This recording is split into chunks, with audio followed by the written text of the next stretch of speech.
కాశీ విశ్వనాథ్ కాశీఖండం 12వ అధ్యాయం వర్ణలోకం. దేవాలయాలకు మహాదేవుని మందిరములకు ఎవరు ధారపాత్రలు మరియు ఉభయకర్తలుగా ఉంటారో వారు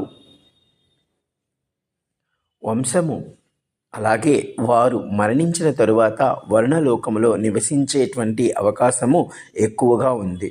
మానవులకు కంట పాకశాలను విడిపించి ఎవరు రక్షిస్తారో వారు వర్ణలోకములో నివసిస్తారు.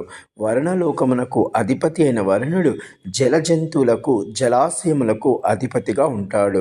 మానవులు చేసే స్వకర్మలకు సాక్షిగా ఉండి ఈ వరుణదేవుడు చూస్తూ ఉంటాడు. అంటే ఏ మానవులైతే మంచి పనులు చేస్తూ ఉంటారో, ధర్మబద్ధముగా ఉంటారో వారి యొక్క పుణ్యమును ఈ యొక్క వరుణదేవుడు పరిగణ చేస్తూ వారిని వర్ణలోకములో ఉంచే అవకాశాన్ని మరణాంతరము కల్పిస్తాడు. జయ కాశీ విశ్వనాథ్.